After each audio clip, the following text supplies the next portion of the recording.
iniciando mais um Sob Outro Olhar neste mês de março, mês da mulher. Você pode participar pelo chat do YouTube, no YouTube do Sob Outro Olhar.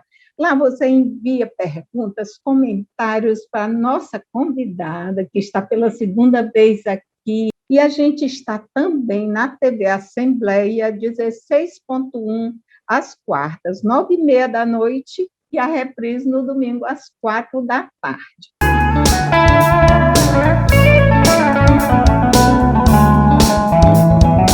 Vamos falar sobre o silêncio dos homens? Sim, é isso mesmo. O silêncio dos homens fala muito, fala mais do que os homens imaginam. E a psicóloga e filósofa Valesca Zanello está trazendo esse tema. Na primeira vez, no dia 2 de fevereiro, ela falou sobre as mulheres. Então, homens e mulheres têm comportamentos diferenciados em relação ao amor. E por que os homens não querem falar sobre isso? Por que eles silenciam?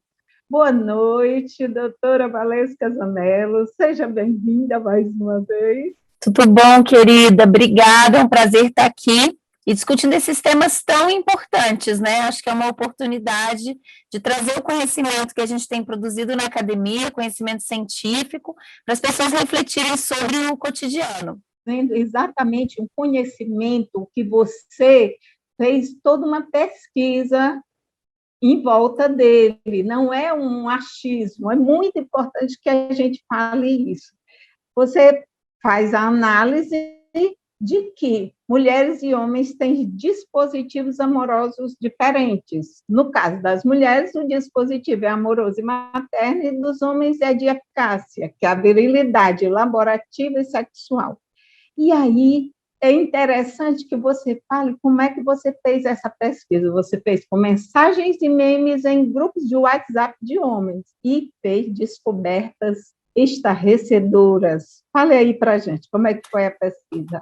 Então, voltando, no Brasil, e esse é importante dizer que não é uma essência, é uma construção histórica e cultural, a masculinidade hegemônica, que é aquela que é a predominante, ela é marcada pela virilidade sexual e laborativa, que quer dizer o seguinte: um verdadeiro homem, ele deve ser um trabalhador provedor e um comedor sexual ativo. E como é que se constrói essa masculinidade? Ela se constrói naquilo que um autor que eu uso muito, que é o Daniel Welser-Lang, chama de casa dos homens, que é uma metáfora. Imaginem uma casa onde, para você passar de um cômodo para o outro, homens que já atravessaram aquela porta te testam. Ou seja, não existe um cômodo final, né? A masculinidade é sempre dar a prova de algo. E o pilar central dessa masculinidade é o que a gente chama de misoginia, é o repúdio às mulheres e às qualidades femininas. Então, isso é muito importante porque essa casa dos homens é sempre fechada para as mulheres, a gente não tem acesso. E o que gera a casa dos homens é o silêncio cúmplice. Isso é muito importante. As mulheres aprendem a se calar, eu falei da outra vez que eu estive aqui, muito mais para cuidar do bem-estar dos outros e das relações. Ah, amiga, para de reclamar, homem é assim mesmo, ele te traiu, estava bêbado, deixa para lá. Ih, sério, homem é chato mesmo, finge que não está ouvindo. Então, o tempo inteiro a gente aprende a se calar para deixar o outro bem e manter a relação. Isso quer dizer que as mulheres implodem psiquicamente, por isso que a gente tem maioria aí de incidência de depressão e ansiedade em mulheres. No caso dos homens, o silêncio cúmplice quer dizer o seguinte: que quem avalia mulheres na nossa cultura são os homens, física e moralmente, mas quem avalia os próprios homens são os homens na casa dos homens.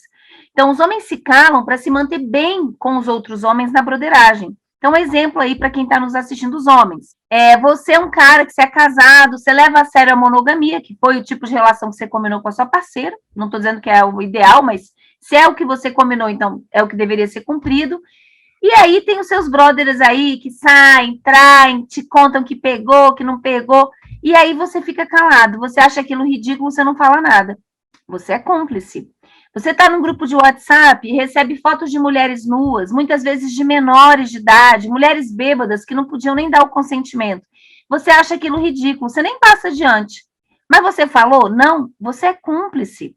Você é um ótimo pai, mas toda sexta-feira sai para tomar seu choppzinho com aquele brother de infância, amigão, que é um canalha, que fez um filho e nunca assumiu. Você falou isso para ele? Não? Você é cúmplice. Então, nós precisamos dos homens rompendo o silêncio cúmplice, que é a estrutura que mantém o sexismo e o machismo no país. E é difícil. Os homens acham que lutar contra o sexismo é ir para o holofote, que o homem adora um holofote, né, gente? O grande desafio para vocês é tretar na casa dos homens com os coleguinhas, porque a gente não pode fazer isso. E aí é muito importante dizer que a gente não entra, mas eu consegui espiões. Então, desde que eu lancei meu livro Saúde Mental, Gênero e Dispositivos, em 2018, eu viajei pelo Brasil todo.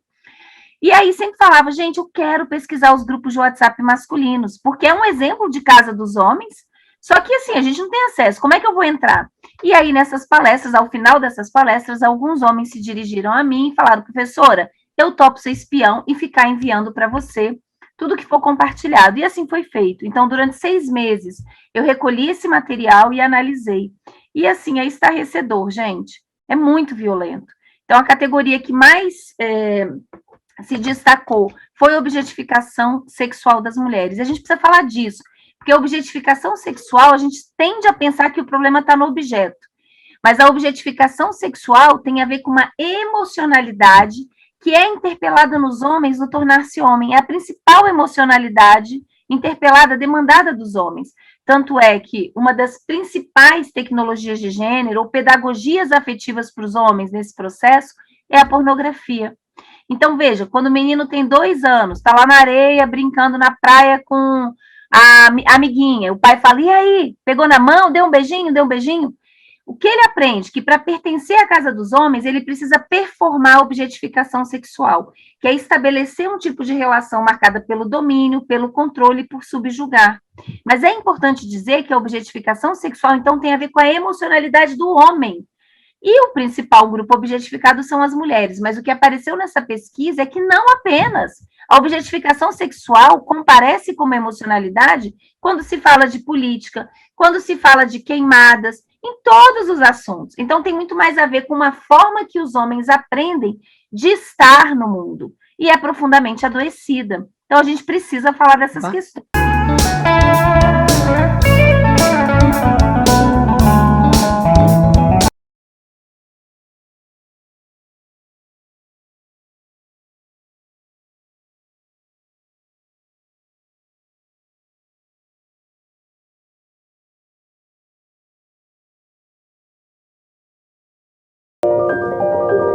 Eu acho que ser capaz de identificar poucos sentimentos, não ser capaz de nomear o que se sente, é um dos motivos que levam vários homens a usar a violência como linguagem. Essa linguagem vai perpassar a relação com ele, mas com outros homens, com mulheres, com filhos. Talvez não seja a coisa mais urgente, mas talvez seja a coisa que mais atinja várias das coisas urgentes que a gente precisa endereçar. O que os homens estão escondendo por trás de tantos silêncios? Para discutir masculinidades é essencial abrirmos essa caixa. 83% das mortes por homicídios e acidentes no Brasil têm homens como vítimas. Eles vivem 7 anos a menos que as mulheres e se suicidam quase 4 vezes mais. 17% deles lidam com algum nível de dependência alcoólica. Quando sofrem um abuso sexual, demoram em média 20 anos até contarem isso para alguém. Cerca de 30% enfrentam hoje ejaculação precoce ou disfunção erétil. Homens são 95% da população prisional no Brasil, sendo que a maior parte dos encarcerados são jovens, periféricos e com ausência de figura paterna. Negros e LGBT sentem muito mais boa parte disso. Mesmo diante desse cenário, apenas 3 em cada 10 homens possuem o hábito de conversar sobre seus maiores medos e dúvidas com seus amigos. Os homens sofrem, mas sofrem calados e sozinhos.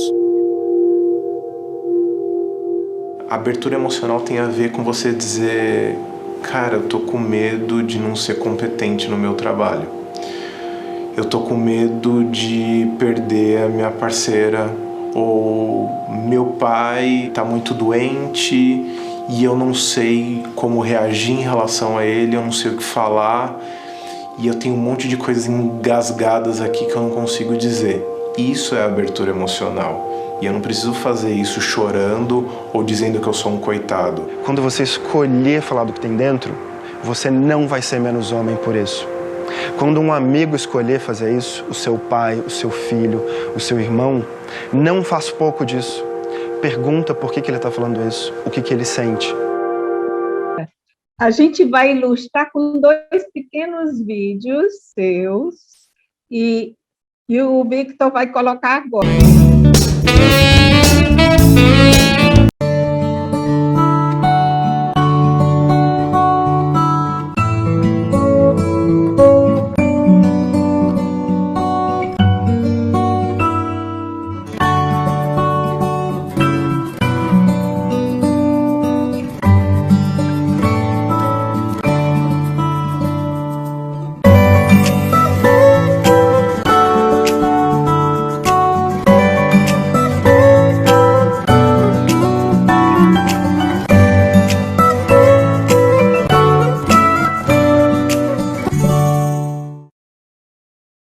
Bem, continue falando sobre o que te trouxe de material e de resposta em relação ao que você encontrou no WhatsApp dos homens.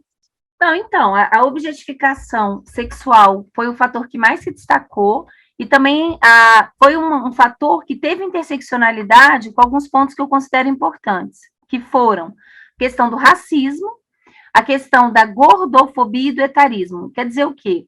Quer dizer que mulheres negras, mulheres gordas e mulheres velhas são ainda muito mais objetificadas, a um ponto, assim, de serem vistas como um buraco. E grande parte do material que era compartilhado nesses grupos colocava assim, se acaso um homem quiser transar com alguma dessas mulheres, ela ainda deveria agradecer, porque seria uma espécie de favor. Então, assim, algumas imagens e memes realmente bem violentas. Mas a que mais se destacou, Norma, tem várias. Depois, quem quiser, entra lá no meu canal do YouTube, que eu fiz um vídeo, aí tem as imagens, eu vou mostrando. E também tem o PDF dessa pesquisa que está circulando. Depois, quem quiser, está no blog também, do meu grupo de pesquisa Saúde Mental e Gênero. Mas é importante dizer que o que mais se destacou, assim, não em termos de frequência, mas para mim, o que mais me chamou a atenção, que me chocou, e olha que é difícil uma coisa me chocar, foi a última categoria, que é tratar de forma risível as violências contra as mulheres. Então, para quem está assistindo, só para ter um exemplo, era uma foto, uma imagem do Bruno Goleiro, feminicida, abraçado com uma moça, e do lado tinha uma fila com cachorros com bacias de metal, e escrito assim, Bruno está de namorada nova. E isso como motivo de muito riso, de assim, muito engraçado. Havia também muitas memes e áudios que ensinavam a cometer de uma forma risível violências contra as mulheres, como gaslighting. Um exemplo, gaslighting é quando o homem, ele te violenta e depois ele te faz crer que você está tendo uma percepção errada e que você é louca, tá? Então ele te trai e você começa a achar que você que é ciumenta, que você que é louca, que você que está paranoica. Então, um exemplo. E eu já passei por isso. É muito comum, tá, gente? E aí, e nos grupos isso é incentivado e é considerado engraçadinho entre eles. Então, era um homem, tinha um áudio e tinha uma foto de uma mulher com short enfiado na bunda, passando na frente de uma Kombi. E aí o áudio dizia assim, era de um senhor. Rindo, gente, eu tô aqui com a fulana, supostamente a esposa, e ela começou a brigar comigo só porque tá passando essa mulher com esse short, e ela ficou falando que eu tava olhando para a bunda da menina, e eu falei para ela, não, eu tô olhando é porque eu nunca vi uma Kombi com roda de Opala. Quem é que sabe o que é uma roda de Opala? Então, assim, aí morrendo de rir. Claro que a mulher não sabia o que era uma roda de Opala, provavelmente nem ele, e aí, quer dizer, como é que se torna risível trapacear, né, sacanear, fazer gaslighting. Então, assim, essa categoria eu achei muito séria, porque o Brasil é o 5º país em feminicídio. A gente tem, assim, os tipos de violência psicológica como algo muito frequente e adoecedora na vida das mulheres. E aí ficou muito evidente que isso é tratado não só de forma risível, como é desejável. Se ensina um ao outro como trapacear.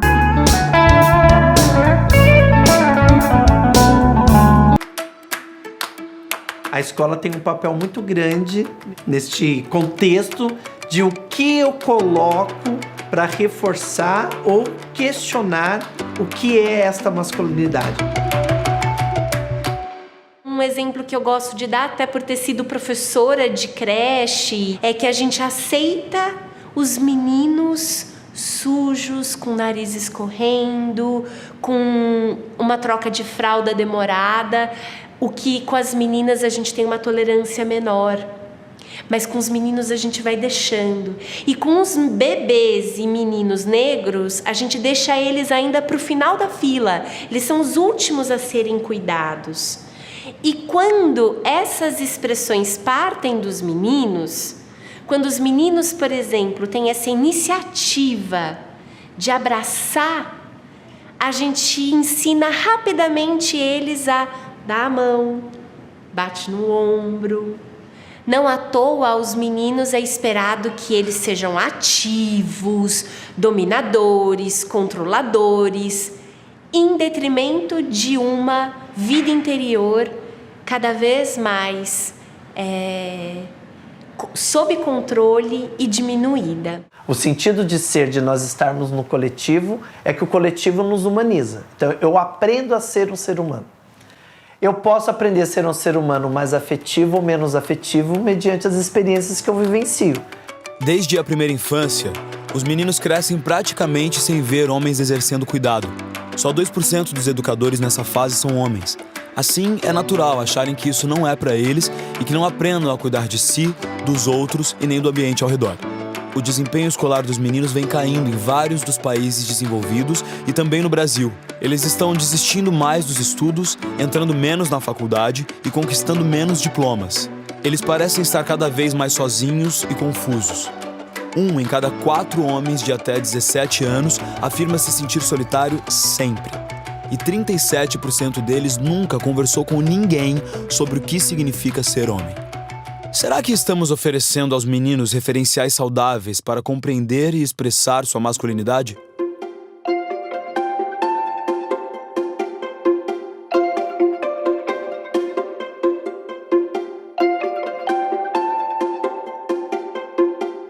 Não é todo mundo ser humano? Todo mundo não tem carne, osso, sentimento? Quem disse que o cara não pode demonstrar sentimento? Então, é essa cena que a gente vai fazer. A gente começou o plano de menina especialmente com as meninas, mas a gente descobriu ano passado que era urgente falar com os meninos também. E as meninas trouxeram essa demanda pra gente. Os meninos começaram a ficar muito mais violentos na escola, por conta das meninas estarem mais informadas, identificarem o racismo, o machismo, o assédio. Antes era porque a gente não tinha informação, que a gente sofria. Agora a gente também está sofrendo porque a gente tem informação e está sendo mais pesado. Meu Deus, que decepção. Um filho que prefere vôlei do que futebol. Cadê aquela camiseta do São Paulo que eu te dei? Eu não gosto de futebol, não torço pra nenhum time. Nenhum time mesmo? Nenhum. Que decepção. Vá já pro seu quarto. Bom, a gente insistiu tanto para que os meninos tivessem também uma roda de conversa para justamente ser algo que a gente crescesse juntos, para que tanto as meninas, tanto os meninos pudessem entender que não é uma guerra. A gente precisa crescer junto como sociedade, como grupo mesmo. E eu vejo hoje, principalmente com o plano de menino, que ser homem é muito além de, tipo, gostar de mulheres ou ter um órgão masculino, etc. É muito além disso. Eu lembro que nossa primeira oficina, tinha um menino que hoje é um dos nossos principais multiplicadores na escola. Com as oficinas, ele vinha para acompanhar os amigos e ficar tirando sarro, né? E esse menino, quando eu olhei, ele estava chorando, ele estava super emocionado. Ele foi o menino que mais se emocionou na roda e o tempo todo ele falava que ele tinha que ser o espelho do pai, né? E o pai era um homem super abusivo, batia na mãe e no meio da oficina ele descobriu que ele não queria ser. Que ele não queria ser aquela pessoa. Eu vivenciei isso quando, no local de trabalho, eu sempre estive com homens em volta, né? Na minha casa, eu, mulher, tenho 3 filhos e quando tinha marido éramos 4. E aí, no trabalho, sempre que eu chegava, os rapazes contando piadas sobre nós, mulheres. Aí um dia eu perguntei, gente, vocês não gostam de mulher? Eita, foi uma reação louca. Que isso? Não sou viado, não. Eu digo, não estou falando isso. Eu estou falando que vocês sempre contam piadas contra as mulheres. Então, vocês não gostam de mulheres. Sim. Então, esse é um ponto muito importante, Norma, porque o valor central, como eu expliquei no começo, é a misoginia. Quer dizer o seguinte, os homens aprendem que ser homem é não ser uma mulherzinha. Então, e quem chancela que você é um verdadeiro homem são os brothers, não são as mulheres. Então, o que você precisa performar para ser aceito e chancelado como verdadeiro homem? O repúdio às mulheres e às qualidades femininas. Esse repúdio, ele pode se dar de forma direta, no feminicídio, por exemplo, mas o mais comum, e é o que eu venho estudando nos últimos anos, é a objetificação sexual. Então, o que te faz pertencer? Olha, você nem acha aquela mulher legal, boa, gostosa, tem desejo sexual. Mas se o seu amigo fala, pô, peitão, bundona, e você não fala nada, você vai começar a sofrer bullying dos próprios amigos. Isso aí é fruta, peludo por... Isso eu vi lá nos grupos, peludo por fora e fruta por dentro. Então, assim, a ideia de pertencimento, ela marca, a casa dos homens, ela é marcada pela possibilidade de performar esse repúdio pela objetificação sexual. Então, isso se dá desde pequeno. Inclusive, muitos homens gays performam a objetificação sexual das mulheres exatamente para se proteger dessa violência da casa dos homens. Então, eles acabam violentando pela objetificação as mulheres para não serem violentados pela homofobia. A forma anônima também é reveladora, né? O fato de que você faz a pesquisa, mas não são reveladas as identidades de quem causou aquela violência. Na verdade, assim, o pessoal ficou mandando esses homens, e aí tem até um juiz, né? Mas eles tiveram todo o cuidado para mandar as informações, mas retirando qualquer tipo de indício que desse para descobrir quem é a pessoa. E aí eu achei curioso, né? Porque eles estavam tentando quebrar o silêncio cúmplice da broderagem, mas estavam preocupados também de não quebrar tanto, pero não tanto. E aí um deles me falou, olha, eu até mostro o milagre, mas eu não revelo o santo. Então aí eu ri, achei, nossa, é isso, né?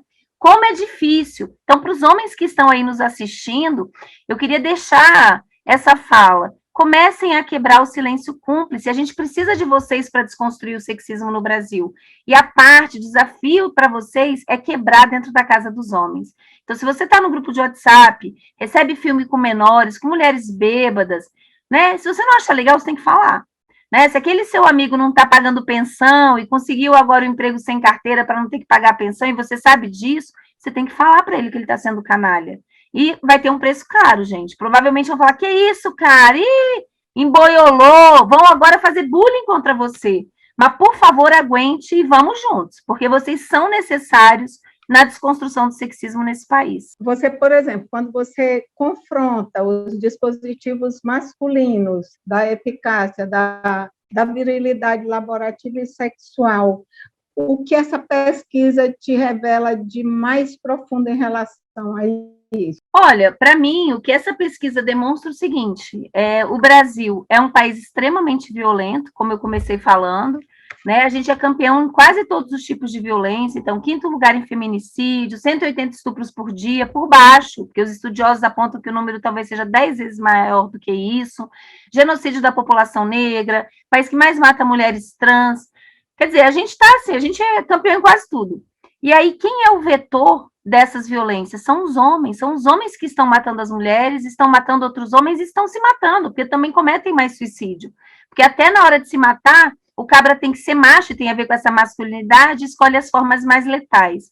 Então, eu considero a violência uma epidemia no nosso país e um problema de saúde pública. E quando a gente tem um problema de saúde pública, a gente precisa ter políticas públicas para intervir nesse problema. Então, acho que a gente precisa urgentemente considerar as intervenções com as masculinidades uma prioridade de saúde pública. E aí a gente tem que pensar, trabalhar os homens que já são adultos, e aí tem muitas formas, campanhas publicitárias, né? Tem muitas formas de se trabalhar isso, e principalmente de forma preventiva, através das escolas. Por isso que é tão importante falar de gênero nas escolas, para possibilitar outras formas de exercício da masculinidade que sejam mais saudáveis para os homens e para quem convive com eles. Essa é a educação não sexista, que traz essa possibilidade de mudar essa realidade misógina, né? Totalmente. Não, totalmente. E a gente tem outros países onde isso funciona. Mas aí o que acontece? A gente está vivendo um momento político de negacionismo científico. Então, a gente tem o negacionismo histórico, a gente tem o negacionismo da vacina, e o campo de gênero não está alheio a isso. A gente tem o negacionismo de quem fala da ideologia de gênero. Ideologia de gênero não existe. Isso é um discurso ideológico de quem nunca estudou gênero. Gênero é um campo de estudo científico com 50 anos, gente, com pesquisa. Então, assim, isso é muito importante. A gente tem que se pautar em conhecimento baseado num método científico. E aí é muito importante dizer que é possível, sim, a gente desenvolver e provocar outras formas de vir a ser homem, não pautadas na violência. A academia, agora ela trata mais do tema, mas antes era muito tabu. Você na universidade falar de feminismo, de falar de equidade de gênero era uma coisa estranha. Eu lembro que na década de 1980 até 90 mesmo, o movimento feminista já bem forte, mas a academia, hoje, ela está mais voltada para o tema. Você, estando na academia, tendo livros, estudos, como é que se avalia isso? Eu acho que não tanto, Norma. Eu acho que ainda tem muito preconceito, inclusive a palavra feminista. As pessoas acham que ser feminista é você ser anti-homem, ainda tem essa concepção, e que não é científico, que você está sendo política, ou ativista, como se existisse um conhecimento que não fosse implicado no mundo. Então, esse é um ponto importante, né? Eu sou formada em filosofia também, eu não acredito num conhecimento neutro. Conhecimento, principalmente produzido pelas ciências humanas e sociais, é um conhecimento que é implicado e que, se for bem usado, pode trazer profundas mudanças sociais. Então, nesse sentido, é impossível falar de gênero sem ter uma implicação política, porque gênero aponta para uma divisão ou uma distribuição desigual de poder. Portanto, o próprio conceito já é político. Não tem como você mexer ou contestar o gênero sem desagradar. Para quem está num lugar bom, gente, vai ser sempre chato. É um pouco como falar sobre o racismo e as implicações para quem é branco, né? Os privilégios. Se você está acostumado a sentar numa mesa, a mesa é só sua, chega alguém que quer dividir, você vai falar, não, peraí, a mesa é minha. E não é, né, gente? Para a gente poder realmente ter um país democrático e pensar numa democracia bem firmada no futuro, é impossível não enfrentar de cara assim, a questão do sexismo e do racismo. Eu considero esses dois pontos essenciais numa educação de qualidade transformadora. O programa Sob Outro Olhar está aberto para você trazer os temas que você quiser, porque são interessantíssimos. Eu assisto seus vídeos. Gente, assistam o canal de Valesca Zanello no YouTube. Tem muitos vídeos interessantes, inclusive esse bem aprofundado e muitos outros. Tem sobre a análise da música sertaneja, né, em relação às mulheres. É muito legal, essa pesquisa foi muito legal. Palavrões. Sim, dos xingamentos. Também sobre os palavrões, xingamentos. Isso, que eu pesquiso já tem mais de uma década, sim. Obrigada a quem está nos assistindo. Agradecemos a Cristiane Sequer, diretora da TV Assembleia, Núbia Ramos, diretora da TV Antares, Albana Amorim, presidente da Fundação Antares, a Leide Souza, nossa diretora aqui do programa, e a Victor, assistente técnico.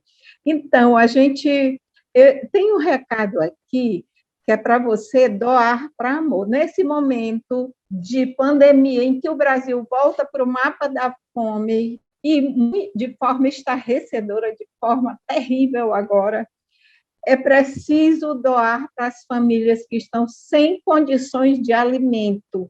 Então, a Amor, ela tem semanalmente 800 famílias de segunda a sábado. São mulheres chefes de família da Vila Irmanduce. Então, Movimento Mais Amor. A gente vai falar no próximo programa, a gente vai mostrar um vídeo para que vocês possam fazer doações, porque a situação, principalmente para as mulheres. Ela é uma mulher como eu. Ela é uma mulher como eu. Fernanda Montenegro, Maria Bonita.